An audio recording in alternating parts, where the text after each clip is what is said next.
Assalamualaikum warahmatullahi wabarakatuh. Perkenalkan, nama saya Zuhratul Ainiyah, NIM 3619030, semester 3, jurusan Manajemen Dakwah, Fakultas Usuluddin Adab dan Dakwah, Institut Agama Islam Negeri Pekalongan. Video ini dibuat guna untuk memenuhi tugas UTS mata kuliah Manajemen Sumber Daya Manusia. Nah, dalam video ini, saya diibaratkan ketika posisi saya menjadi seorang manajer HRD yang diberikan suatu wewenang untuk merekrut suatu tenaga kerja. Lalu yang selanjutnya, saya diibaratkan sebagai seorang tenaga kerja yang melamar pekerjaan di suatu perusahaan yang saya idam-idamkan. Apa sajakah itu syaratnya? Langsung saja. Untuk yang pertama, ketika saya menjadi seorang manajer HRD di suatu perusahaan, saya diberikan suatu wewenang untuk merekrut tenaga kerja. Saya akan berusaha semaksimal mungkin dan juga seprofesional mungkin. Saya juga akan mengerahkan semua kemampuan saya dengan sebaik-baiknya.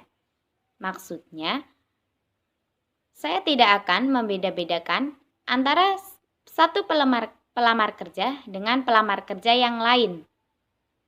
Contohnya, ketika ada 2 orang pelamar kerja, lalu salah satu di antara mereka merupakan saudara saya tidak akan memilih langsung saudara saya tersebut. Karena apa? Saya harus memilih suatu tenaga kerja berdasarkan skill yang memadai dan juga pengalaman yang luas. Ketika saya hanya memilih melalui garis keluarga, sedangkan saudara saya tersebut sebenarnya mempunyai skill yang kurang dan juga pengalaman yang kurang, nanti juga akan berdampak pada jangka panjang perusahaan ke depannya. Maka dari itu, saya akan berusaha untuk seprofesional mungkin memilih tenaga kerja sesuai dengan skill yang memadai dan juga pengalaman yang telah mereka dapatkan itu sudah banyak dan juga wawasan yang telah banyak.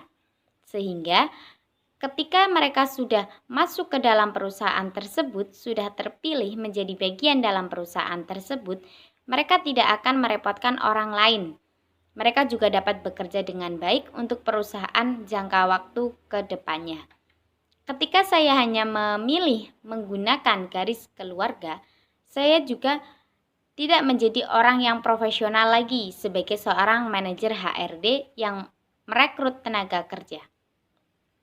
Baik, untuk yang selanjutnya, ketika posisi saya diibaratkan sebagai tenaga kerja yang melamar perusahaan di suatu perusahaan, atau bisa dikatakan saya melamar kerja di suatu perusahaan. Lalu apa sajakah itu syarat-syaratnya agar saya bisa diterima di perusahaan yang saya idam-idamkan? Untuk yang pertama, saya harus membuat surat pekerjaan dengan serapi mungkin dan juga sesopan mungkin agar saya mendapatkan peluang lebih banyak diterima di perusahaan tersebut. Contohnya, ketika saya melamar suatu pekerjaan, saya harus membuat surat pekerjaan dengan serapi mungkin. Tulisan yang formal dan bisa terbaca. Saya juga harus bisa semaksimal mungkin agar tulisan tersebut tidak salah sehingga tidak ada coretan tip X dan lain sebagainya. Lalu yang kedua, ketika wawancara, saya akan berpakaian serapi mungkin dan sesopan mungkin. Karena saat wawancara, menurut saya, peluangnya lebih besar karena kita bertemu langsung dengan seorang manajer HRD yang akan merekrut kita nantinya.